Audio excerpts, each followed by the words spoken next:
I just can't listen to England's mainstream media coverage anymore. It's so polarising. We're either incredible, gonna win the World Cup, or I heard the word horrific.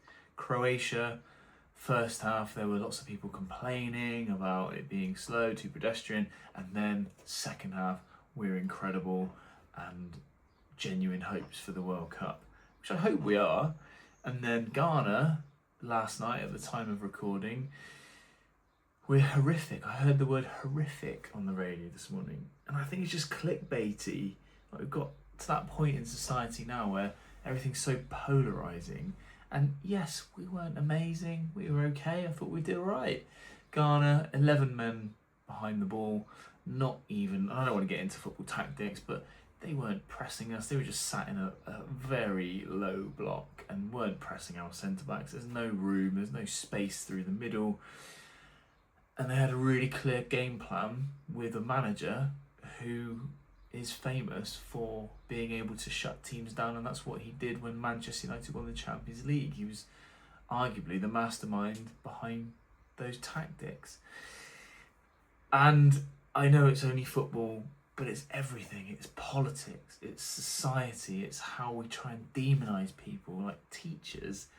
I don't agree with schools closing today and tomorrow, but I'm sure there'll be a media storm about it. Same when it was over COVID. Nurses and people that worked in the NHS were championed and applauded on a day or once a week, whatever it was, which, great. Like, they do an incredible job, but we've, put them on a pedestal.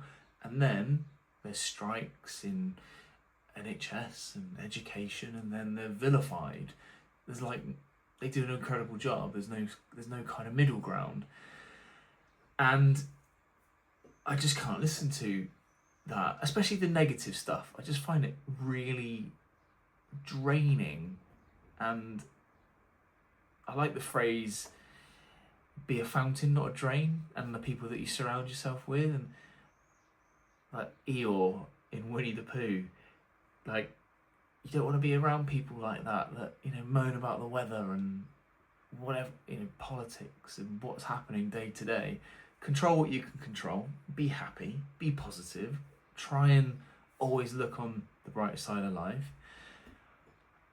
And I don't really listen, or try not to listen, to mainstream news, media, and I love football coverage, but it's just got to the point where it's so clickbaity, and pundits are purposely trying to divide opinion because they know that if they do that, they will gather support from one side or the other, and the same in politics, right? And I suppose in business as well, maybe not quite at that level, but sometimes you have a good week, you get some new contracts in, a new business idea, a new project takes off, and suddenly you think you're flying and things are going great, and you start planning a year ahead, 3 years ahead, or we're going to make this amount of money, or it's great. Sports premium goes, shit hits the fan, we're done. Company's going to have to close, redundancies, etc. And that's, I guess, quite extreme examples, but you can definitely see how society is, and I just don't think you can be like that in business, and in life as well. Like, to be a good bloke or a good mum, dad, business owner, friend, whatever it might be, wife, husband, I feel like you have to try to be level in life and happy, because otherwise, what is the fucking point? Like, we're only here for a short time. Why not enjoy it? Try and be happy. Don't surround yourself with too many drains. And going back to the business point, I think you have to be level to ride the highs and the lows, and not look too far ahead and think that everything's going to be fine and amazing, and start spending what you're bringing in and paying yourself too much. Equally, when things are shit and you go through tough times, because there will always be those in business, and even if your businesses fail, there's always other opportunities, but be level with it and be resilient. And I think that analogy of a candle flame, where it's not like a roaring flame, or it's not a flame that's going out, it's that level flame, that constant flame with maybe a bit of a flicker when you might have those ups and downs. But yeah, trying to be level, I think, is just a brilliant way to live your life. You're not gonna go too far wrong. Patience, context, nuance, not listening to dramatic headlines and clickbaity news, because that's how you get into rabbit holes in social media, and it's just not good for you.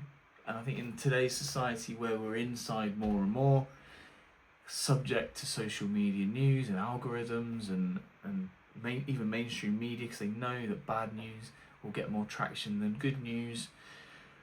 Be around those fountains, be around those people that light you up, and I guess more importantly, try and be somebody that lights other people up and be a fountain for others, especially if you're a business owner. Like if you're going through a tough time and you are down and it's visible and your employees can hear it and feel it within the business, it just doesn't translate, it doesn't breed a good environment that people want to work in, and they might not want to work in that environment. So yeah, if you are a leader, and I'm sure most people are listening to this, like a leader in a family home, a leader in a business, a leader in a workplace, within a friendship group, why not be that person? Why not be that light that everyone kind of looks to and goes, oh, Ben will bring a bit of positivity around this shit show. So yeah, be a fountain, not a drain.